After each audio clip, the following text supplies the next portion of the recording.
So this is a KeeGone ice maker, Keegone, which we got from Amazon last summer. So unfortunately, it stopped working after just 7 months, and it's only been used for maybe a few weeks, basically. Anyway, the problem seems to be that the detection of the ice bucket being full has failed. I produced this video for the manufacturer, so this is the problem that we've got. Okay, so here is our ice maker. It's never been used in direct sunlight, so sunlight falling on the sensors isn't the problem. It's full of water now, or the correct level of water. Put this back in just in case and turn it on.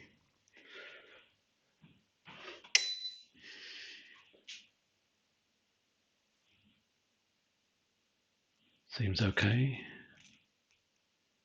There we go. Starts to operate the mechanism for transporting the cubes, but then immediately the full light comes on and it stops working. So these two sensors here, there's a infrared detector there and an infrared LED, I assume, on the other side, that evidently isn't working. So I've been on a bit of a journey with this ice maker. It stopped working as I described, and it was clear to me that it was the sensor that detects the ice bucket being full. I've had a long dialogue with the manufacturer in China, and message being exchanged every 24 hours. They eventually concluded that they agreed it was the ice level sensor after 4 days, I think it was, and they were going to replace the machine, which is good news. So there's a new one on the way. Having said that, I don't think it's a serious problem really, and it can be fixed, I hope. So I've taken the two screws off here and take the top off for a start, see what's in there. Okay, so that's the top off, just those two screws, and it hooks in at the back. There's two screws here and two screws here that I've also taken out, which seem to be associated with the sensors. The one on this side, interestingly, there is some discoloration here, and if I take this off, so the thing's only been, well, it's only 7 months old, and it's only been in use for probably a month in total during that time. But it looks as if this detector has indeed just become detached and is clearly rusty, basically. I mean, it looks like iron rust, which surprises me. I wouldn't have thought that an LED or an electronic package like that would have iron or steel leads, but maybe it has, unless it's some other metal. In any case, I wouldn't have thought that was wet for any length of time at least, but evidently it has corroded through. So that is clearly wrong, and that would explain the problem completely. So I think I'll try and get another one of those and see if I can't get this working again. Back to the wonders of eBay in another couple of days, but I don't actually know the spec of this part, but I've found some infrared receivers, 940 nanometer. They were pretty cheap, but I can only buy 5 as a minimum. So I will stick one of these, I think, and just see what happens. See if it fixes the problem. Before I swap it in, just as a magnet, this is indeed magnetic.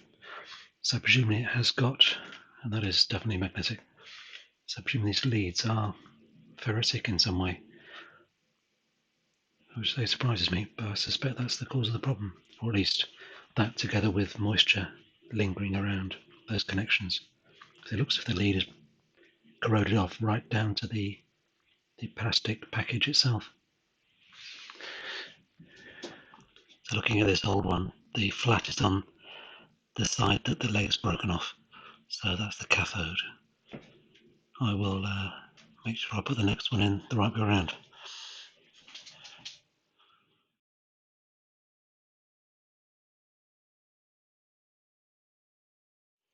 Pull these heat shrinks back up.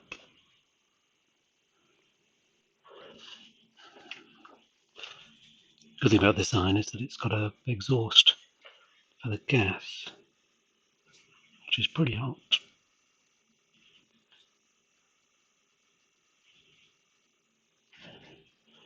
Bloody hot enough to shrink this. So I've given this some thought, having changed the detector LED and got it working again. I'm going to clean off this rust. I'm thinking I'll use some petroleum jelly just to seal that, or hopefully protect it against water going forward. And I'll probably do the same on the other side with the emitter. Hopefully that will stop it corroding again. Let's clean the rust off. It's a bit of petroleum jelly. I think I'll just stuff this in here. It's non-toxic, and I wouldn't recommend eating it.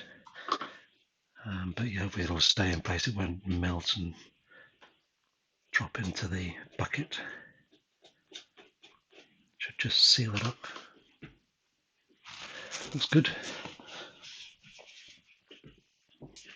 I just put some on the other side as well on the emitter, just for completeness.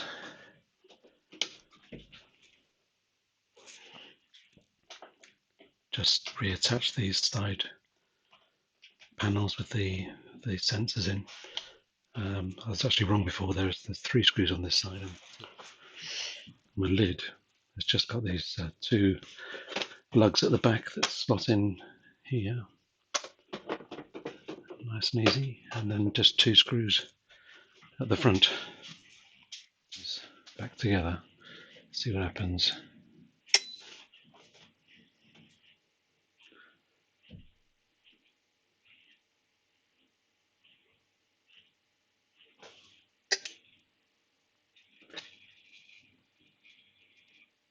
So going through its initial clearance, filling up with water.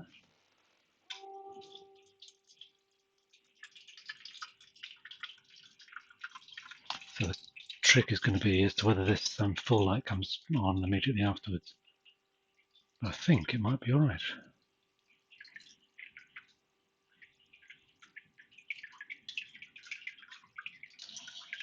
Oh, there we go.